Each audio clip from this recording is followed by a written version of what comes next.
New York's towering skyscrapers loomed over the city like massive shadows against the night sky. The streets were still alive, blaring taxi horns, the glow of neon lights, and people rushing to get somewhere. But tonight, the city's attention had shifted. All eyes were locked on one place: CNN studios. A political showdown was about to erupt, one that could shake Washington to its core. The atmosphere inside the studio was thick with tension. The high-tech CNN newsroom was bathed in cool metallic reflections from the glaring studio lights. At the center of it all sat Anderson Cooper, a man who had moderated countless debates. But tonight was different. A storm was brewing. Cooper quickly skimmed his notes, took a deep breath, and locked eyes with the camera. Ladies and gentlemen, welcome to CNN Primetime. Tonight, you're about to witness one of the biggest political clashes in America. Is the FBI still an independent institution, or has it become a political weapon for Washington's elite? Two men are going head-to-head. Two opposing worldviews are about to collide, and by the end of the night, we'll see just how much truth you can handle. A dramatic pause. Anderson Cooper squinted slightly and continued. Republican Senator J.D. Vance claims that the FBI is no longer an independent agency, but instead a tool used by the White House to carry out political crackdowns. And these claims have sent shockwaves through Washington. Behind him, the massive screen suddenly shifted. A bold headline filled the screen. J.D. Vance, the FBI is no longer trustworthy. Immediately after, a viral post from X appeared. The FBI is no longer an independent agency. It's been turned into a political weapon. The raid on Trump's home is the biggest proof of that. The institution needs a complete overhaul. J.D. Vance, U.S. Senator Anderson Cooper lifted his head. The silence in the studio was suffocating, like a bomb about to go off. These words have ignited a political firestorm in Washington. Some say Senator Vance is finally exposing the truth, while others call this an outright attack on America's justice system. The screen changed again. This time, a statement from a former FBI official appeared. People like J.D. Vance are trying to erode public trust. There is absolutely no evidence that the FBI has been turned into a political weapon. Mark Stewart, former FBI deputy director. And just like that, the gloves were off. The real fight was about to begin. The screen split in two. On the left, J.D. Vance, calm yet ready for war. He leaned back slightly in his chair, but his eyes were sharp. What he was about to say could shift the balance of power in Washington. On the right, Mark Stewart. His gaze locked onto Vance. He was here to defend the FBI, and he wasn't backing down tonight. And right in the middle, Anderson Cooper. He slowly shook his head, letting a dramatic silence linger before giving the audience one last glance. All right, Senator Vance, let's cut to the chase. Has the FBI really been weaponized, or is this just another right-wing conspiracy theory? A brief pause, and then J.D. Vance spoke. The debate had begun. The air in the studio was so thick with tension it felt like it could be cut with a knife. Anderson Cooper placed his pen down on the desk. At this point, no notes mattered anymore.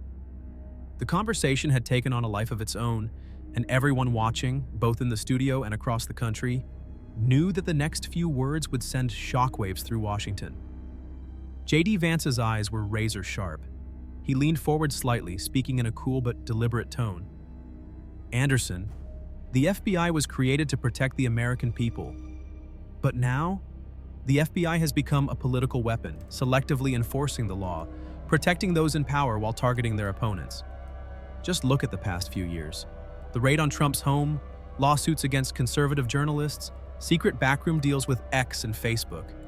The FBI isn't acting like a law enforcement agency anymore. It's operating like an enforcement arm for Washington's elite. Mark Stewart let out a frustrated sigh. His expression showed clear irritation. He wanted to dismiss Vance's accusations outright, but everyone in the studio knew it wouldn't be that simple. Senator Vance, he said, his voice steady but slightly sharper now. The FBI operates under the rule of law. Every case you're talking about has gone through legal channels with oversight and due process. You bring up the raid on Trump, but let's be clear, it was authorized by a judge. You claim to support the rule of law, yet when the legal process doesn't go your way, you call it political. J.D. Vance nodded slowly. This was exactly the response he had been expecting. He took a deep breath before locking eyes with Stewart. All right then, Mark. Explain something to me. If the FBI is really neutral, why didn't they take the same aggressive approach with Hillary Clinton's email scandal? Why was Hunter Biden's laptop story buried just before the election? And why did the FBI hold secret meetings with big tech to censor conservative voices? Bingo. For the first time, true silence filled the studio. Mark Stewart's expression tightened. Even Anderson Cooper hesitated for a brief second. Because regardless of how often the FBI had denied these claims, these were still unanswered questions in the minds of millions of Americans. Mark Stewart took a deep breath, trying to regain his footing. But his voice wasn't as strong as before. Senator Vance, the FBI is not a political organization. It operates within the legal system to protect public safety. The Department of Justice made the decision in Clinton's case. The Hunter Biden investigation is still ongoing, but what you're doing is using the FBI as a scapegoat to undermine public trust. J.D. Vance leaned back slightly in his chair. This was exactly where he wanted to be. Then, suddenly, the studio's giant screen changed. A bold headline appeared. Confidential FBI emails leaked. Below it, a leaked document flashed on the screen, one that had sent shockwaves through Washington just days ago. It revealed that FBI officials had worked directly with executives at X and Facebook before the 2020 election, deliberately reducing the visibility of certain stories. Anderson Cooper turned to look at the screen. This was the breaking point. Senator Vance, just moments ago, you accused the FBI of targeting conservatives. Now, on the screen, we have a leaked document showing that FBI officials coordinated with X and Facebook to suppress certain news stories. Specifically, it claims they pushed to label the Hunter Biden laptop story as disinformation. Do you see this as proof that the FBI was actively manipulating the election? J.D. Vance's gaze locked onto the screen. This is exactly what I'm talking about, Anderson, he said, a faint smile forming on his lips. The FBI interfered in the election, and they tried to cover it up. But now the truth is coming out. The FBI is supposed to protect the American people, not shield those in power. This agency has stopped being about justice. It's about control. Mark Stewart immediately cut in, but there was a clear hesitation in his voice now. This document is not proof that the FBI manipulated an election. The FBI works with social media companies to combat misinformation and prevent foreign interference. But what you're suggesting, political operations, is simply not true. J.D. Vance chuckled slightly. He had seen this coming. Misinformation, huh? He said, his tone dripping with sarcasm. That's interesting. So every story that's bad for Democrats is labeled misinformation, but every hit piece on conservatives somehow stays up? The FBI isn't regulating misinformation. They're protecting one side while silencing the other. Very interesting, Mr. Stewart. Anderson Cooper could see that the debate was spiraling into something much bigger. It was no longer just about the FBI. It was about trust in America's institutions. And it was clear, this was quickly getting out of control. Senator Vance, Cooper interjected, if the FBI is as corrupt as you claim, what's the solution? Are you saying the entire agency should be dismantled? J.D. Vance's smirk widened. This was what he had been waiting for. Stay tuned for the next segment, Anderson, he said, because we have a lot to talk about when it comes to the future of the FBI. And just like that, the debate had reached its most critical moment. Was J.D. Vance calling for FBI reform, or was he planning to burn the whole thing to the ground? The tension in the studio had reached its peak. The debate between J.D. Vance and Mark Stewart was already heated, but when Elizabeth Warren joined in, it exploded. Anderson Cooper placed his pen down on the desk and allowed the silence to stretch, letting the weight of the moment sink in. Everyone knew this wasn't just a political debate anymore. This was about the future of America's institutions. Anderson Cooper locked eyes with J.D. Vance. He could feel they had reached the climax of the discussion. The next question would ignite a firestorm. Senator Vance, I want to ask you directly. If you were president today, would you shut down the FBI? The entire studio held its breath. The moment lasted only a few seconds, but to the millions watching at home, it felt much longer.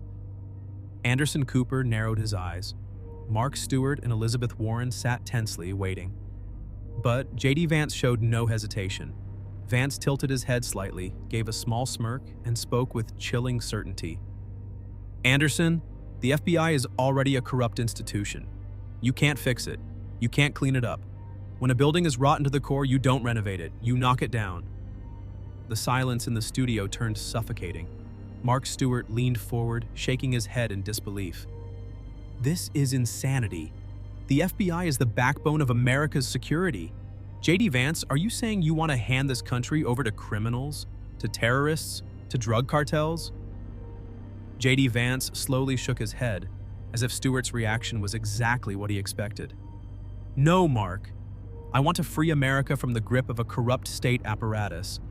It is insanity to allow a taxpayer-funded agency to be used as a political weapon against its own people. The FBI isn't going after criminals, it's going after the American people. Elizabeth Warren could no longer contain herself. She leaned forward, her eyes flashing with anger. JD, do you even realize what you're saying? Do you understand the chaos this would create? You're sitting here openly calling for the dismantling of the FBI. So tell me, what happens next?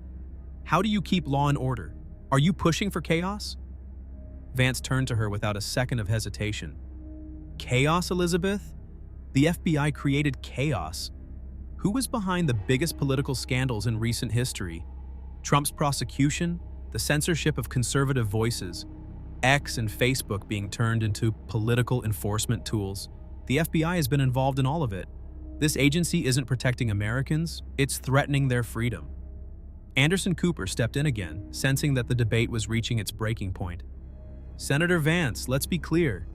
If you had the power, would you completely dismantle the FBI? J.D. Vance leaned back in his chair, as if savoring the moment. He nodded slightly.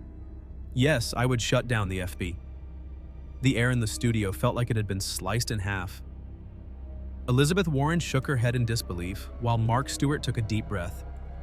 Anderson Cooper hesitated, seemingly processing what he had just heard. But before he could respond, J.D. Vance continued. And not just the FBI, the entire corrupt intelligence network in Washington, the CIA, the DOJ, all of it. A stunned silence followed. Then Mark Stewart slammed his hands on the table. This is absolute madness.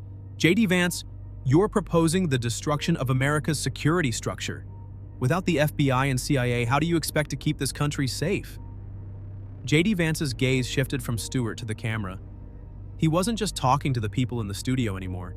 He was speaking directly to the millions watching at home. They want us to give up our freedoms in exchange for security. They did it after 9/11 with the Patriot Act. They did it during COVID with lockdowns. Now they're doing it by targeting their political enemies under the excuse of keeping us safe. He took a breath, his expression hardening. But Americans are waking up. The FBI, the CIA, and the corrupt Washington machine will collapse, whether you like it or not. The studio was in full crisis mode. Anderson Cooper opened his mouth to speak, but Mark Stewart shot him a sharp look. It was clear. Behind the scenes, producers were telling them to wrap it up. But to those watching, this was just the beginning of a much bigger war. Cooper took a deep breath and turned to the camera to close the show. Ladies and gentlemen, that brings us to the end of tonight's debate. Senator J.D. Vance, former FBI Director Mark Stewart, and Senator Elizabeth Warren. Thank you for being here. The debate might be over, but this conversation is far from finished. As the camera zoomed out, J.D. Vance's cold, victorious smirk filled the screen, while Warren and Stewart whispered to each other, frustration evident in their faces. The show had ended, but on X, in newsrooms and across political circles, there would only be one thing people talked about that night: J.D. Vance's shocking statement and whether or not he could really pull it off. The battle wasn't over, it was just beginning.